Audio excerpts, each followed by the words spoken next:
Maka dirumuskan itu kita mencari makna secara mendalam. Kemudian kita mencari nilai yang terkandung di dalamnya. Baik nilai itu dari sisi penilaiannya, dari sisi keindahannya, maupun nilai dari sisi filosofisnya. Gini, jadi orang Jawa itu memang multi tafsir. Jadi tidak setiap orang itu mengartikan sesuatu hal dengan sama persis, itu enggak. Pasti berbeda. Cuman kita bisa mengambil bahwa sedulur papat itu penggabungan dari 4 unsur yang berbeda itu tadi. Jadi misalnya sebagai contoh, ada timur, ada barat, ada utara, ada selatan. Ada lagi cipta, rasa, karsa, dan karya. Nah, pancernya adalah pemilik burung itu sendiri yang menjadi pancernya. Ikhlas yang ikhlas itu ya inti dari sebuah keikhlasan. Kalau sabar dari burung yang kita dengarkan angleh seperti itu ya sabar yang menjadi inti dari kesabaran. Itu yang susah. Kemudian narimah itu kita bisa menerima apapun dalam kondisi apapun. Pasti berhubungan dengan komunitas lain. Jadi tetap walaupun banyak komunitas sama tetap bersatu lah di Yogyakarta itu. Lambang kinurmatan wong Jawa ngelaraske bumi banyu alam uga swara muda-mudi tuwa setri oke padha nyenengi dipakani diadusi kudu siap beraksi.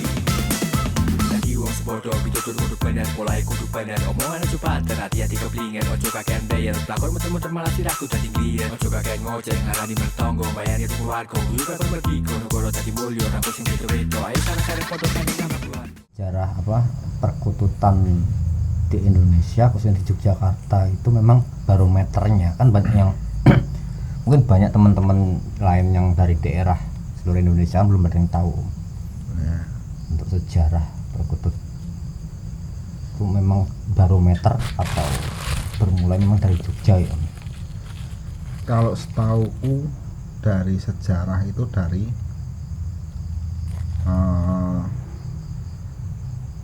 Paker ya, yang sering disebut perkutut Jokomangu. Oh yang sering ditulis di buku-buku dongeng ya. Juga ada itu maksudnya dinas kebudayaan juga itu mungkin sudah menjadi apa ya, entah itu legenda atau dongeng cerita anak tapi mungkin hampir seluruh rakyat Jogja itu mengetahui, mungkin di luar Jogja pun udah banyak yang mengetahui cerita itu. Makanya di Jogja mungkin dari situ sebagai barometer perkutut. Yang perkutut Jokomangu itu ya? Jokomangu. Tapi ya karena di keraton juga mungkin dari abdi dalam banyak yang seneng, terus bahkan dari sistem pun dari keraton Jogja ya, mungkin disitulah letak barometer perkutut lokal endemik Jawa ya, khususnya endemik Jawa, bukan endemik Jogja tapi Jawa, itu menjadi barometer di Indonesia ya. Mungkin kalau sekarang karena sudah meluas, nggak hanya di Pulau Jawa, mungkin di Sumatera, di Kalimantan, di Bali pun sudah banyak penggemarnya, entah itu orang mana tapi udah banyak di media sosial, udah banyak dari sini penggemar perkutut Jawa. Tapi kan tetap barometernya di Yogyakarta. Ikonnya punya ikon dulu ya. Dulu sih di Jogja tahun 90-an atau 80-an itu, masuk 90-an ya kayaknya. Sekitar ya itu antara 80-an akhir ke 90. Kalau dulu di Jogja sering di jalan-jalan itu ada apa ya, kayak dibuat lampu itu ya? Lampu itu kan burung perkutut. Ada perangkonya juga tuh aku nemu itu. Ada itu tapi sekarang kok udah jarang kita temui, cuman penggemarnya pun udah banyak di Jogja itu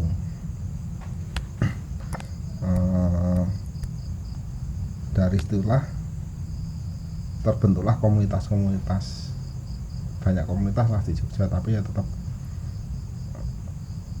nggak masalah sih ada banyak komunitas teman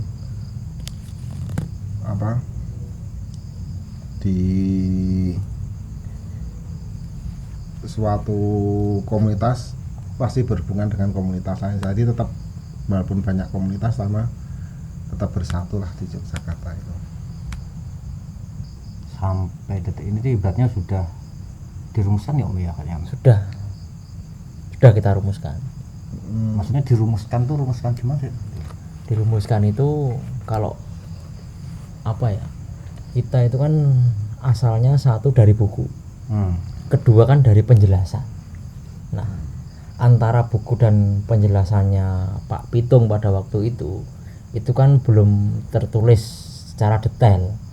Entah itu dalam wujud angka-angkanya, entah itu dalam wujud artinya, kata-katanya, kan kebanyakan menggunakan bahasa Jawa yang sudah jarang kita dengarkan.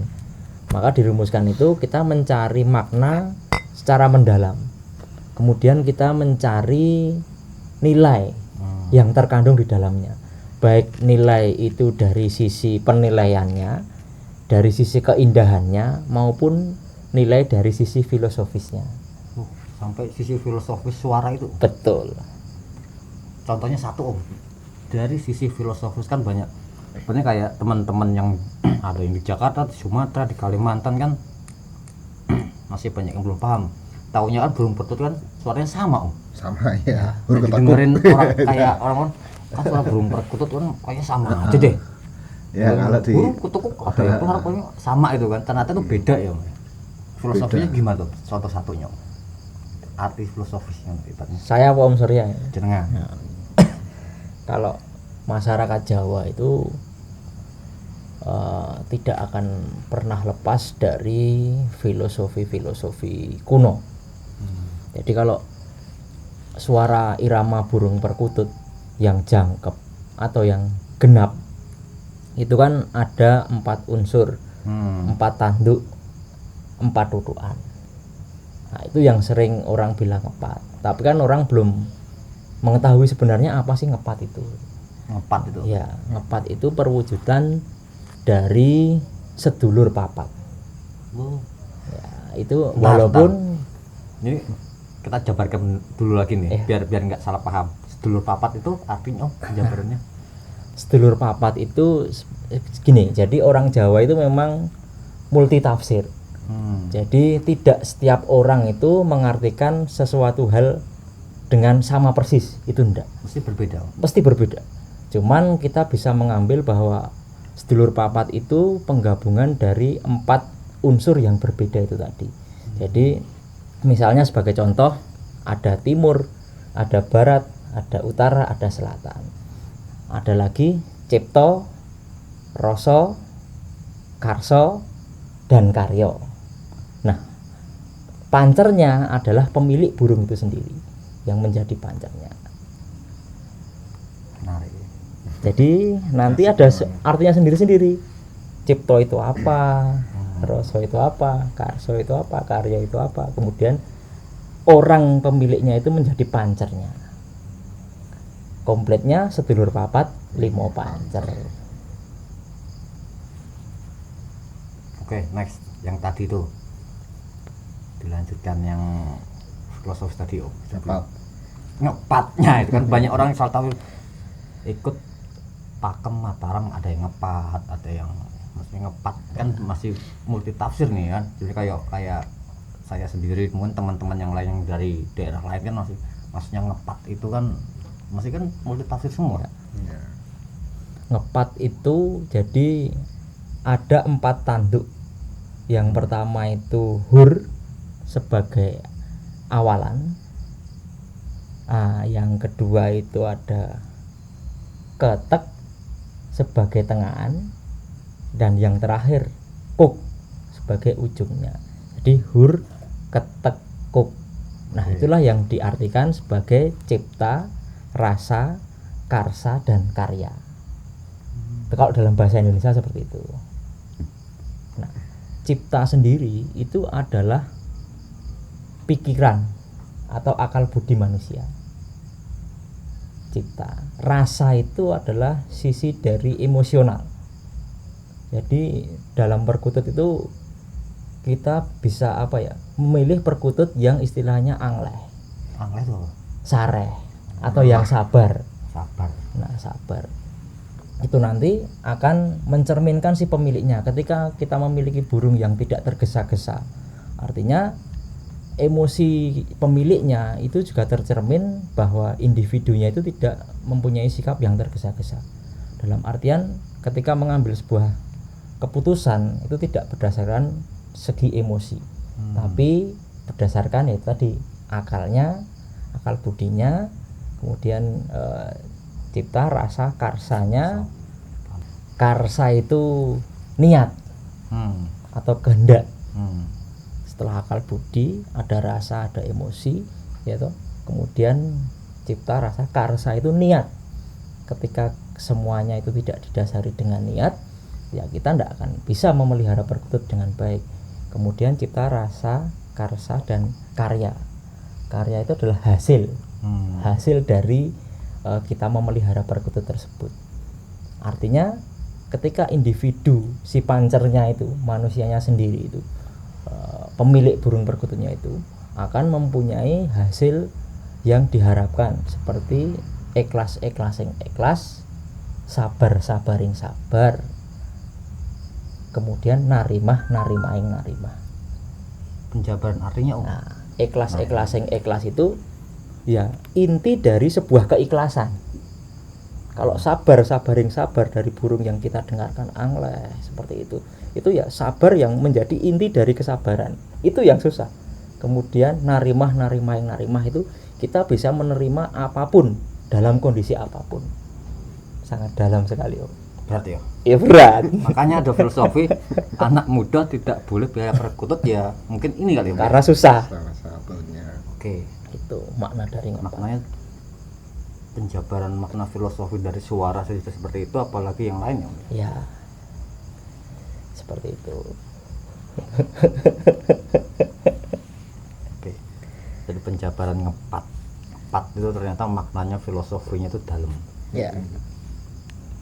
Jadi untuk menjadi seorang juri itu juga pun nggak mudah berarti, Om. Iya, karena memang kita harus sabar ketika ada sesuatu yang tidak sesuai dengan apa yang kita pikirkan. Dan kita juga harus bisa menerima apapun hasilnya. Sama seperti kita menjadi juri juga seperti itu. Kemudian kita juga harus ikhlas ketika apa yang kita punya tidak lebih dibandingkan kepunyaan orang lain. Ketika kita mengadakan sebuah konkursus, latihan ataupun perlombaan, itu juga tercermin di dalamnya. Jadi apapun yang sudah menjadi kehendak Tuhan, ya itu yang kita terima, kita syukuri. Itu bagaimana caranya kita bisa mendalami arti sebuah irama perkutut Jawa seperti itu.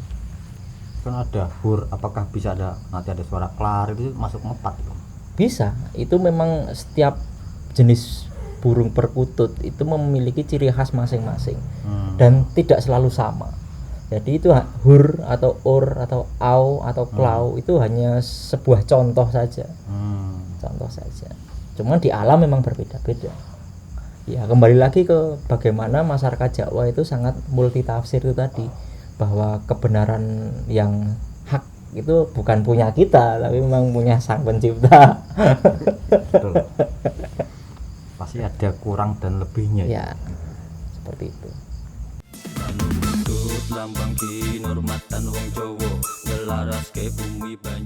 Jadi siapapun yang ingin belajar, siapapun yang ingin menggunakan pakem Mataram itu kami persilahkan, cuman ada istilahnya itu tata caranya.